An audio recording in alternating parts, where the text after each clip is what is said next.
حبيبنا يا سيدي يا خاتم النبيين. اللہ رب العزت کی حمد و ثنا اور حضور کا الہی عطیہ صلی اللہ علیہ وسلم آپ کی ذات مقدسہ پر درود و سلام کا نذرانہ پیش کرنے کے بعد نہایت واجب الحترام معزز سامعین احتشام،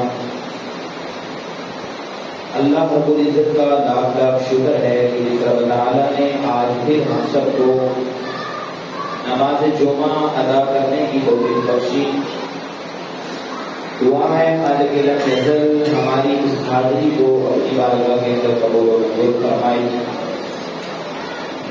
میری زبان پر کلمات حق جاری فرمائے، مجھ سمیت آپ سب کو اس پر عمل کرنے دوسروں تک پہنچانے کی توفیق عطا فرمائے. معزز سامعین، یہ ربیع الثانی کا پہلا جمعہ المبارک ہے اور اس مہینے میں آپ تمام احباب اس بات سے بخوبی واقف ہوں گے کہ بڑی 11ویں شریف اس کا اہتمام کیا جاتا ہے. یہ 11ویں شریف کیا ہے؟ یہ اور دوسرا اس مہینے کی جو 11 تاریخ ہے ربیع الثانی، اس کی جو 11 تاریخ ہے اس میں حضور سیدی غوث الاعظم شیخ عبد القادر جیلانی الحسنی والحسینی رحمۃ اللہ تعالی علیہ آپ کا عرس مبارک منایا جاتا ہے اور آپ کی طرف یہ بات لکھی ہوئی ہے کہ آپ کا معمول یہ تھا کہ ہر مہینے کی چاند کی 11 تاریخ کو آپ کا معمول یہ تھا کہ یہ میلاد مصطفیٰ سجایا کرتے تھے. اب دیکھیے میلاد مصطفیٰ سجانے کی برکت اتنی برکت ہوئی کہ اللہ رب العزت نے ان کا تذکرہ ہر بندے کی زبان، بچے سے لے کر بڑے تک ہر بندہ جب 11ویں شریف کا نام لیا جاتا ہے اس کے ذہن میں شیخ عبد القادر جیلانی کا نام آ جاتا ہے. تو وہ رب خالق مالک اس نے اپنے پیارے حبیب کو بلند مقام عطا فرمایا اور جو پیارے حبیب کی ذکر کو کرتا ہے رب اسے بھی بلند فرما دیتا ہے. کہ حضور غوث اعظم رحمۃ اللہ تعالی علیہ کی جو مقام اور مرتبہ ملا، آپ آقا علیہ الصلوۃ والسلام کے ساتھ ایسی محبت کیا کرتے تھے، درس و تدریس کیا کرتے، لوگوں کی اصلاح فرماتے، لوگوں کے دلوں میں عشق محبت رسول صلی اللہ علیہ وسلم پیدا فرماتے. اور معمول یہ تھا کہ ہر 11 کو آپ یہ معمول بنایا کرتے تھے کہ میں بولے میلاد مصطفیٰ اہل بیت اطہار کے فضائل بیان کیے جاتے. تو اسی طرح آپ کا یہ معمول رہا اور اسی معمول پر آج دیکھیں اگر کسی چیز کو مشہور کرنا ہو آپ اس کے ایڈ چلاتے ہیں، ویڈیو اگر لگائی جاتی ہے تو آپشن آتا ہے کہ اس کو پوسٹ کریں. یعنی اگر آپ نے اس کو اتنے لوگوں تک پہنچانا ہے، اتنے پیسے ادا کریں گے تو آپ کی ویڈیو فلاں بندے تک پہنچ جائے گی. فیس بک پر لگا لیں، انسٹاگرام پر لگا لیں، ٹک ٹاک پر لگا لیں، اگر جو سوشل میڈیا کا جو پلیٹ فارم ہے، جب آپ اپنی کوئی چیز اس کی مشہوری کرا رہے ہوتے ہیں، کوئی اپنا برانڈ متعارف کرا رہے ہوتے ہیں تو آپ کو پیسے لگانے پڑتے ہیں. وہ پیسے جتنے لگائیں گے اتنی وہ ویڈیو ان لوگوں تک پہنچے گی. لیکن میں قربان جاؤں حضور غوث اعظم رحمۃ اللہ تعالی علیہ کی شان مبارکہ پر کہ آپ دیکھیں آپ کا زمانہ کون سا ہے اور آج کون سا گزر رہا ہے. بچہ حضور غوث اعظم کو جانتا ہے. یہ کوئی ایڈورٹائزمنٹ نہیں ہوئی تھی، کوئی ایڈ نہیں چلے تھے، بلکہ انہوں نے ذکر خدا ذکر مصطفیٰ کو بلند کیا ہے. رب نے ان کے ذکر کو بلند فرما دیا. 470 ہجری آپ کا پیدائش ہے. بغداد کے ایک قصبہ جیلان کے اندر آپ کی پیدائش ہوئی اور اس کے بعد 488 کے اندر آپ بغداد شریف تشریف لے جاتے ہیں اور وہاں پر آپ مختلف علوم حاصل کرتے ہیں. ایک مدرسے میں داخل ہوتے ہیں، قرآن مجید کی تعلیم حاصل کرتے ہیں، احادیث مبارکہ کی تعلیم حاصل کرتے ہیں، اگر جتنے بھی علوم اور فنون تھے ان کے اندر آپ مہارت حاصل کرتے ہیں، اور پھر جب آپ کو ایک مقام اور مرتبہ حاصل ہو گیا، پھر آپ نے مریدین کی اصلاح فرمانا شروع کر دیا، مقام وصیت آپ کو مل گیا، اور آپ خود فرماتے ہیں کہ یہ جو میرا قدم ہے یہ اولیاء اللہ کی گردنوں پر ہے، یعنی ہم اولیاء اللہ کی شان کو مانتے ہیں، مقام اور مرتبے کو مانتے ہیں۔ اور دیکھیے اگر مطلقاً کوئی بندہ کرامت، ولی کی کرامت کا انکار کرتا ہے تو وہ بندہ دائرہ اسلام سے خارج ہو جاتا ہے، کیونکہ قرآن مجید کے اندر کرامات کا ذکر موجود ہے۔ اور اگر کوئی بندہ مطلقاً کرامات کا انکار کرتا ہے، کرامت ہوتی کیا چیز ہے کہ اللہ کے ولی کو اللہ کی طرف سے، یہ اس کا اپنا کوئی کمال نہیں ہوتا ہے، یہ بات یاد رکھیں، اللہ کی طرف سے اللہ اپنے محبوب بندے کو وہ چیز عطا فرماتا ہے جو لوگ ان کی عقل سے برابر برا ہوتی ہے، وہ بات ان کی عقل میں نہیں آتی، اسی کو تو کرامت کہتے ہیں۔ اسی طرح نبی کو جو اپنی نبوت پر دلیل دی جاتی ہے اسے معجزہ کہا جاتا ہے، اور وہ بات بھی انسان کی عقل میں نہیں آتی ہے۔ جیسے دیکھیں حضور جان کائنات صلی اللہ علیہ وسلم اگر اپنی انگلی سے اشارہ کرتے ہیں تو چاند دو ٹکڑے ہو جاتا ہے۔ مجھے پتہ ہے عقل سے آپ اس بات کو مانیں گے، عقل آپ کی کہے کہ ایسا کیسے ہو سکتا ہے۔ حضور جان کائنات صلی اللہ علیہ وسلم پل بھر میں آپ مسجد اقصی اور پھر وہاں پر جتنے بھی آسمان ہیں، ایک آسمان، دوسرا، تیسرا، ساتوں چھوڑ کر عرش معلیٰ اور پھر رب کی بارگاہ سے ہو کر پل بھر میں واپس آ کے آپ لوگوں کی تصدیق کرے، یہ تو اللہ کی طرف سے عطا، اور رب نے نبی صلی اللہ علیہ وسلم کو اپنے انبیاء کو معجزہ عطا کیا، اور خاص کر یہ معجزہ ہمارے آقا علیہ السلام کو عطا کیا گیا۔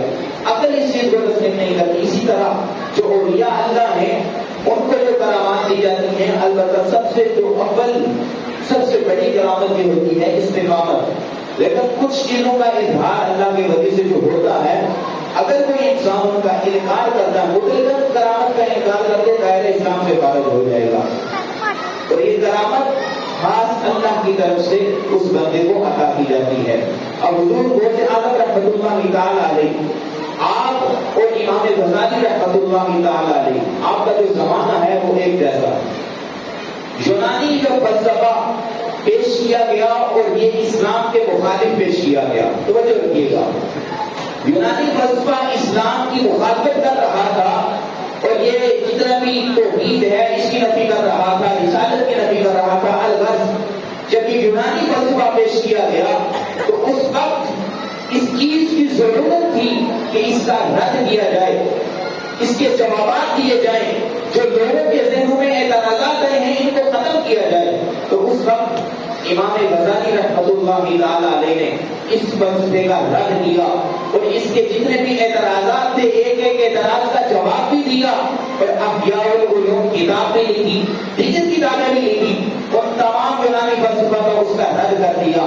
لیکن اس دور میں ایک ایسی شخصیت کی ضرورت تھی جو دلوں کے اندر اس کا اثر ہو جائے، اس وقت میں ایک ایسی شخصیت کی ضرورت تھی جو پورے معاشرے کو اپنے زیر علم اور اپنے علم کے مطابق جو رب نے انہیں عطا فرمایا ہوا تھا اس کے تحت ان تمام مخلوق کو، تمام معاشرے کو اللہ اور اس کے رسول صلی اللہ علیہ وسلم کے در پر حاضر کر دے۔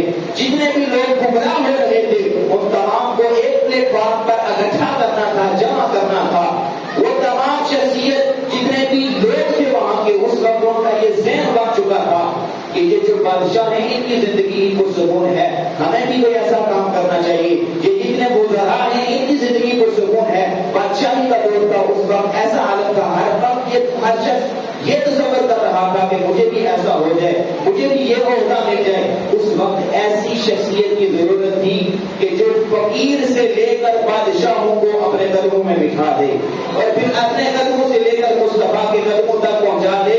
تو اللہ رب العزت نے خاص تحفہ جو اس وقت عطا کیا اسے شیخ عبد القادر جیلانی کہتے ہیں۔ سبحان اللہ۔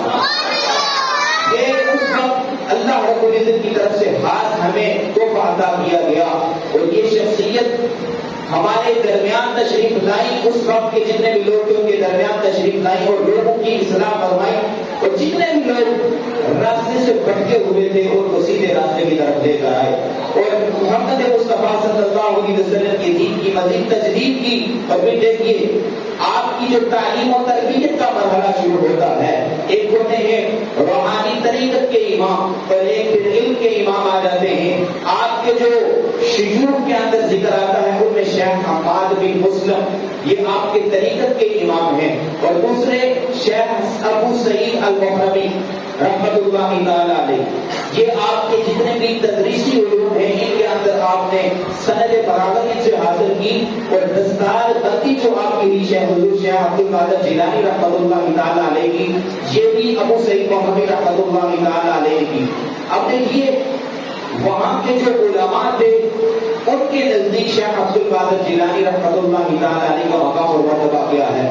اب یہ وہ چیزیں ہیں جو کرامات کو ہر طرف بیان کی جاتی ہیں، لیکن میں آپ کے سامنے وہ چیزیں رکھ رہا ہوں کہ آپ کو پتہ چلے کہ حضور غوث اعظم رحمت اللہ تعالی علیہ تھے کون اور ان کا علمی مقام اور مرتبہ کیا تھا، انہوں نے دین کی کیا خدمات سر انجام دی ہیں، اور یہ کرامات ہم ان کو بھی ماننے والے ہیں۔ اب دیکھ لیجیے جو علمی مقام اور مرتبہ آپ کو عطا کیا گیا، تو یہ وہ چیزیں ہیں جو چن چن کر آپ کے لیے لائی جاتی ہیں۔ بڑی توجہ کے ساتھ سنا کریں، ایک کتاب سے نہیں بلکہ دیگر بے شمار کتابوں سے اٹھا کر آپ کے سامنے رکھی جاتی ہیں، تاکہ جو اعتراض آپ کے اوپر کرے، آج کل ایسے بحثات کیے جاتے ہیں سوشل میڈیا کے اوپر، اور دادا علی حجویری رحمۃ اللہ تعالی علیہ کو نعوذ باللہ کافر قرار دیا گیا، حضور شیخ عبد القادر جیلانی رحمۃ اللہ تعالی علیہ کے خلاف بحثات کیے گئے۔ اور ایک خوشخبری آپ کے لیے یہ بھی ہے کہ جو بندہ یہ بحثات کرتا تھا جیل کے اندر بیٹھ کر وہ گرفتار بھی ہو چکا ہے،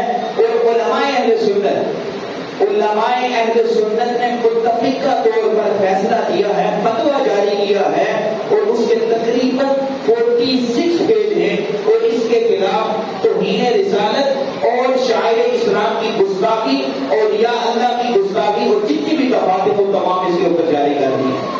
میں آپ کو بتاؤں مرزا جیل میں آج کل بہت سے لوگ اس کے فالوور ہیں، اور جوان طبقہ خاص طور پر جنہیں میں یہ کہنا چاہوں گا کہ غسل کے فرائض کا پتہ نہیں ہوتا، یقین مانیں وضو کے فرائض کا پتہ نہیں ہوتا، لیکن اس کے عاشق بنے بیٹھے ہیں۔ ہمارے علماء نے اپنی 50 سال کی زندگیاں گزاری ہیں دین حاصل کرتے ہوئے، انہوں نے متفقہ طور پر یہ فیصلہ فتویٰ دیا ہے، اس نے توہین رسالت بھی کی ہے اور یا اللہ کی بھی توہین کی ہے، اور یہ بندہ دائرہ اسلام سے خارج ہو چکا ہے۔ اگر کسی کو یہ فتویٰ چاہیے تو میرے پاس PDF کے اندر موجود ہے، وہ میں اس کو سینڈ کر دوں گا۔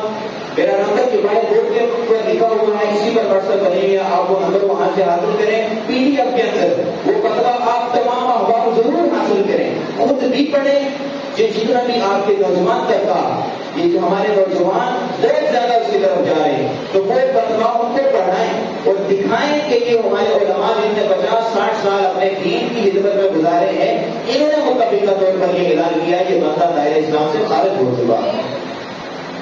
اور دوسری بات کہ وہ جب بیٹھا کرتا تھا اکیڈمی کے اندر اور یہ اعلان کرتا تھا کہ میں نے جو ہے نا فرقوں کی دکانیں بند کر دی، حالانکہ فرقہ نہیں، ہم ایک جماعت ہیں، لیکن وہ یہ کہا کرتا تھا فرقوں کی دکانیں ہم نے بند کر دی ہیں، لیکن آج اسی کے لوگ جگہ جگہ جا کر ان فرقوں کی دکانوں کی شٹر اٹھا کر کہہ رہے ہیں ہمارے حق میں فتویٰ دے دو۔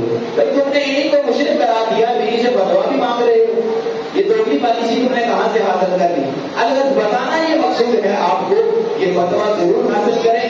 اس کے بعد ایک فتویٰ ڈاکٹر قبلہ آصف جلالی صاحب نے بھی اس پر جاری کیا، تقریباً 22 پیج کے اندر موجود ہے، وہ بھی حاصل کریں اور اسے پڑھیں، خود بھی پڑھیں، اور جو نوجوان طبقہ اس کا پیروکار ہے وہ پڑھ کر توبہ کرے، تائب ہو اور سیدھے راستے پر آ جائے۔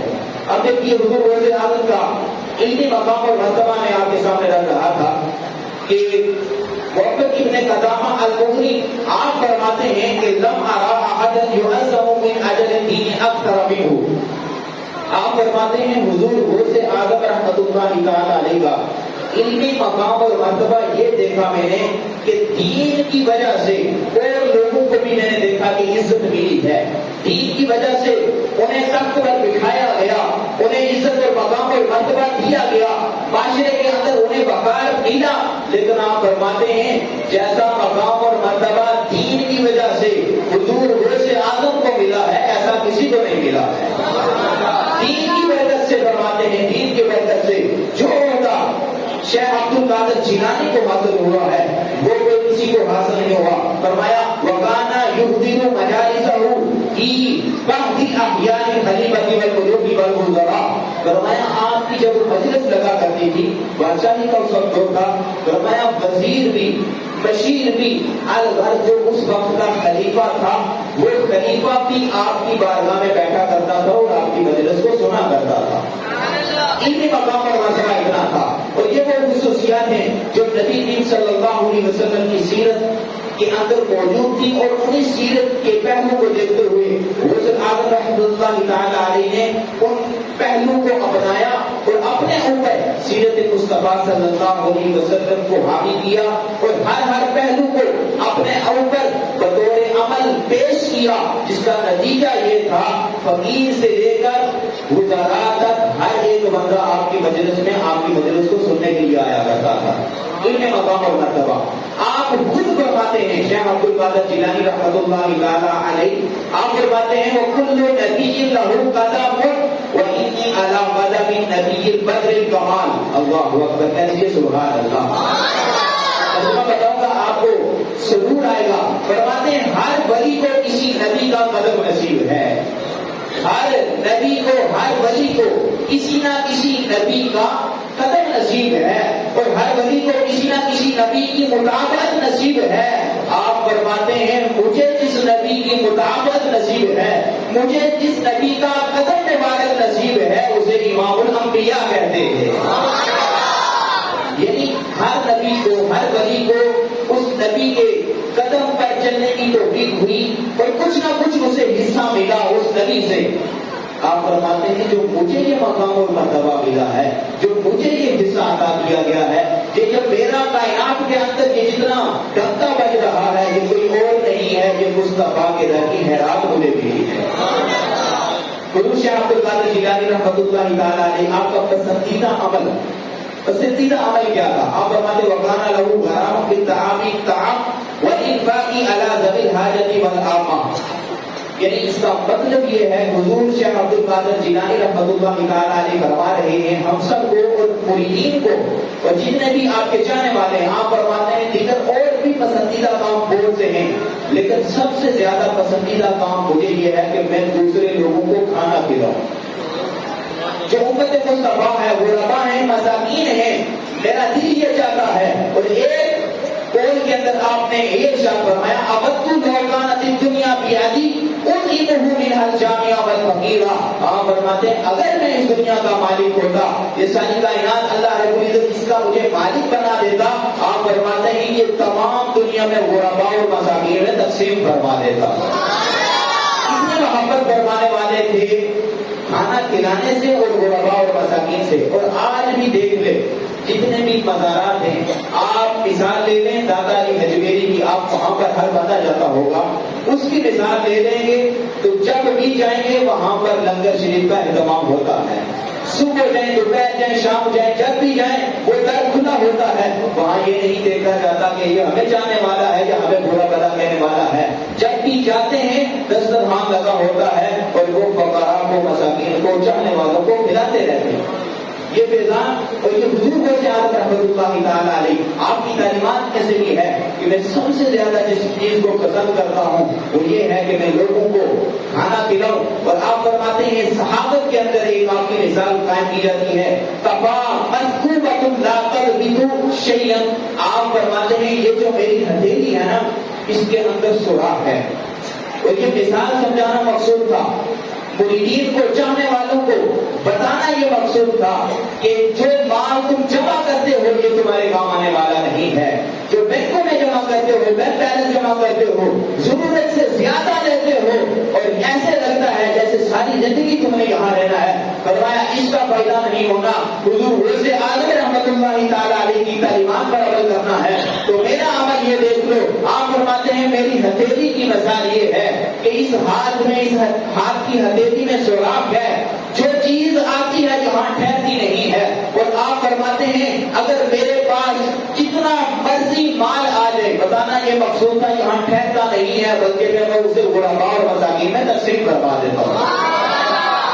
اب یہاں پر مریدین کو لوگوں کو نصیحہ دیا حضور شیخ عبدالقادر جیلانی رحمۃ اللہ تعالیٰ علیہ نے کہ مال جمع کرنے میں بھلائی نہیں ہے، انسان کو اتنا رکھنا چاہیے ضرورت کے تحت، لیکن یہ بھی نہیں کہ اس کا سام بن کر بیٹھ جائے، نہ اسے زکات نکالے، نہ اس صدقات کو خیرات کرے، نہ اپنے پڑوسیوں کا خیال رکھے، بلکہ خود سام بن کر بیٹھا رہے۔ آپ نے اس سے منع فرمایا۔ آپ فرماتے ہیں کہ میرا عمل یہ ہے کہ جتنا بھی مال میرے پاس آتا ہے اگر دن کو آئے تو شام کو ختم کر دیتا ہوں، اگر شام کو میرے پاس آئے تو میں دن کو اس کو ختم کر دیتا ہوں، یعنی ایک رات بھی ایک لمحہ بھی میں اسے اپنے پاس رکھنے سے گریز کرتا ہوں۔ یہ تعلیمات ہیں آپ کی۔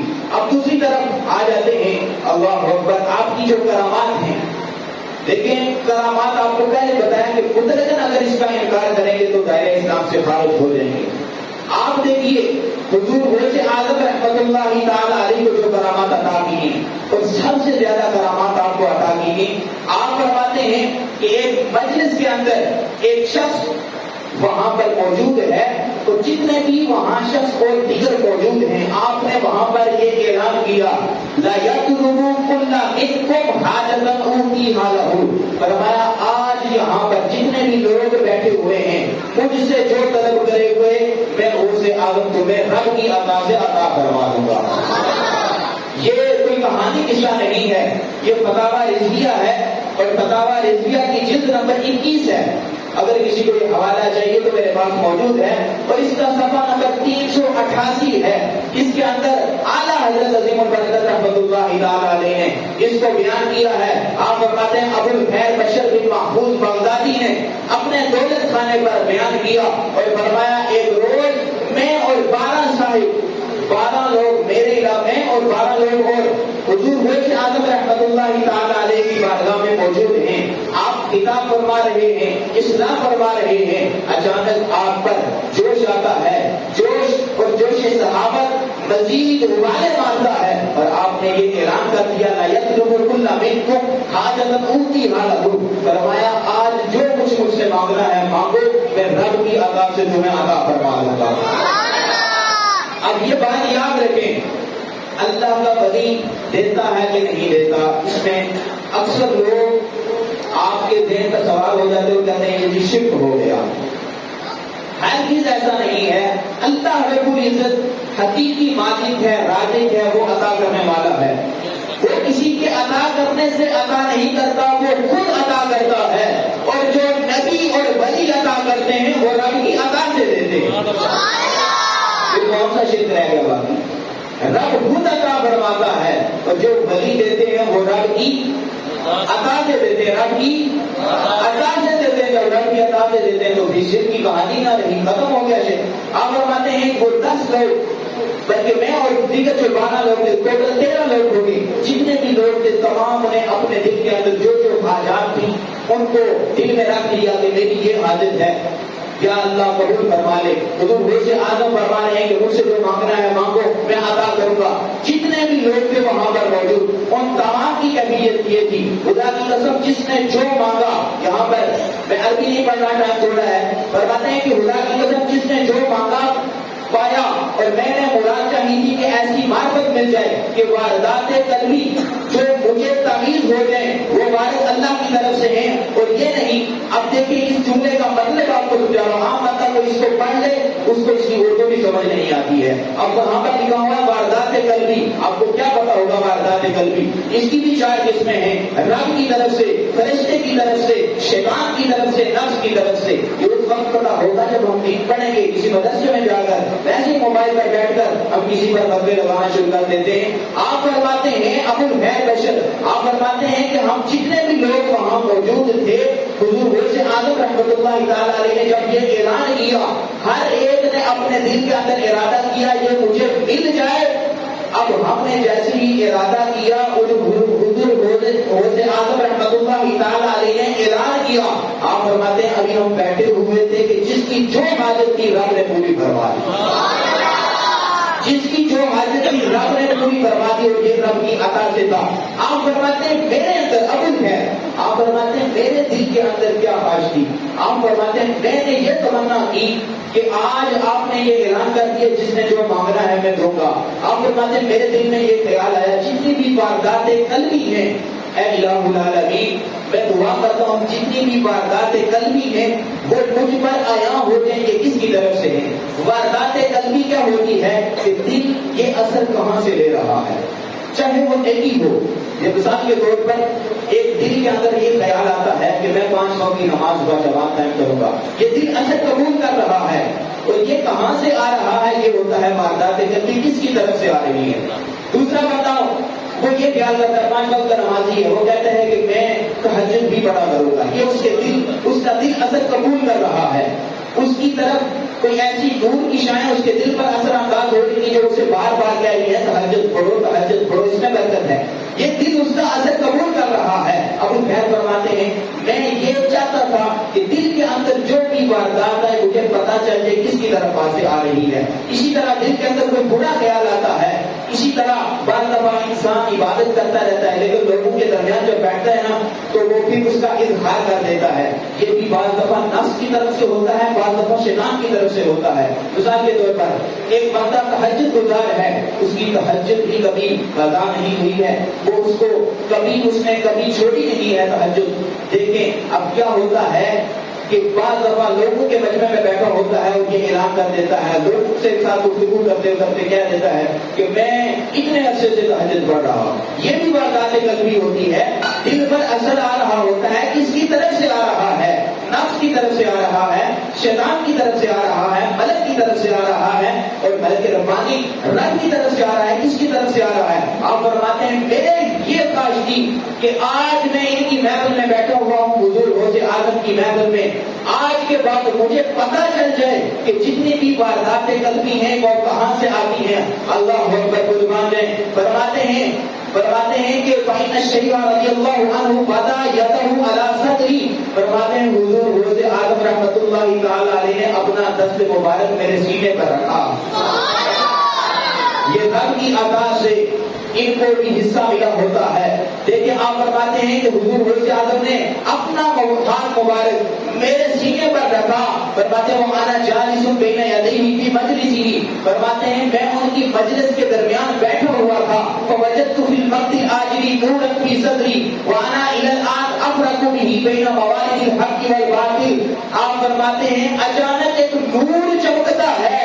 جیسے ہی نور چمکتا ہے جتنی بھی وارداتیں قلبی ہیں مجھ پر عیاں ہو جاتی ہیں کہ یہ حق کی طرف سے ہیں یا باطل کی طرف سے. آپ فرماتے ہیں اس کے بعد سے لے کر آج تک جو کچھ دل کے اندر جو کوئی دل اثر قبول کرتا ہے حضور غوث اعظم کے اس دست مبارک کی برکت سے آج تک مجھے اس کا علم ہوتا رہتا ہے کہ یہ جو واردات ہے یہ کس کی طرف سے آ رہی ہے. اسی طرح ایک اور روایت بیان کی جاتی ہے، وہ کر کے میں اپنے گفتگو کو مکمل کرتا ہوں. اور بہت سی چیزیں ہیں اور بہت سی کرامات ابھی باقی ہیں، لیکن ایک چیز جو ہمارے لوگوں کے درمیان مشہور ہے کہ آپ نے جو ہے ایک بارات کو، ڈوبی ہوئی بارات تھی، اور پھر اس عورت نے شیخ عبد القادر جیلانی کا نام لیا اور وہ بارات جو ہے وہ ڈوبی ہوئی 12 سال کے بعد جو ہے وہ زندہ واپس آ جاتی ہے، سلامت آ جاتی ہے. اس کے بارے میں جب ایک سوال کیا گیا اعلیٰ حضرت عظیم البرکت رحمۃ اللہ تعالیٰ علیہ سے، بالکل جو سوال آج کیا جاتا ہے بالکل اسی طرح کا سوال اعلیٰ حضرت آپ سے ہوا تھا. یعنی آپ سے یہ سوال ہوا کہ ایک بڑھیا لبے دریا یعنی دریا کے کنارے پر بیٹھی ہے، یہ اکثر کرامات بیان کی جاتی ہے. یہ سوال آپ کے سامنے پیش کر رہا ہوں کہ اس عورت نے جو سوال پوچھا، فرمایا کہ اتفاقاً حضرت کا اس طرف سے گزر ہوا، یعنی ایک بڑھیا کنارے پر بیٹھی ہوئی تھی اور پھر حضور غوث اعظم کا پاس سے گزر ہوا. حضرت نے فرمایا اس قدر کیوں روتی ہو؟ تو وہ کہنے لگی کہ میرے لڑکے کی 12 برس ہوئے ہیں یہاں دریا میں وہاں سامان برات ڈوبی ہوئی ہے، یہاں آ کر روزانہ روتی ہوں اور آپ نے دعا فرمائی اور آپ کی دعا کی برکت سے وہ 12 سال کی ڈوبی ہوئی برات وہاں کو سامان صحیح سالم نکل آئی. یہ سوال ہوا تھا اعلیٰ حضرت سے، اور یہ فتاوی رضویہ کی جلد نمبر 29 ہے اور اس کا صفحہ نمبر 629 ہے. اس کے اندر یہ سوال آپ سے پوچھا گیا اور آپ نے اس کے جواب میں کیا لکھا. ایک اور مزید جو ہے کرامت ذکر کی، اس نے ان کا رد کر دیا، لیکن اس کے جواب میں آپ نے کیا فرمایا آپ نے فرمایا اگرچہ نظر سے کسی مشہور کتاب میں یہ بات میں نے نہیں دیکھی. جواب سنیے گا، یہ جو روایت پیش نہیں کرتے ہیں، لیکن آپ فرماتے ہیں مگر زبان پر مشہور ہے اور اس میں کوئی امر خلاف شرع بھی نہیں ہے. آپ فرماتے ہیں یہ جو کرامت حضور غوث اعظم کی بیان کی جاتی ہے کہ آپ نے ڈوبی ہوئی کشتی کو سمندر سے نکالا، اور پھر یہ پڑھا بھی جاتا ہے کہ لہلے 11ویں والے کا نام کے ڈوبی ہوئی تر جائے گی، یہ پڑھا جاتا ہے. تو آپ فرماتے ہیں کہ شرعاً اس کے اندر، اگرچہ میں نے اس کو مشہور کسی جگہ نہیں پڑھا، لیکن شرعاً اس کے اندر کوئی قباحت نہیں ہے، لہذا اس کو بیان کیا جا سکتا ہے، لہذا یہ کہا جا سکتا ہے.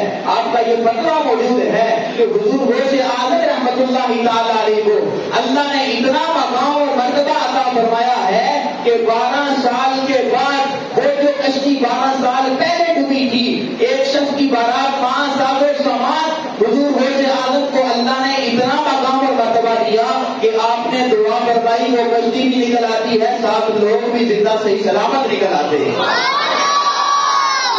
آپ فرماتے ہیں اس کو بیان کیا جا سکتا ہے، اس میں شرم کوئی قباحت نہیں ہے.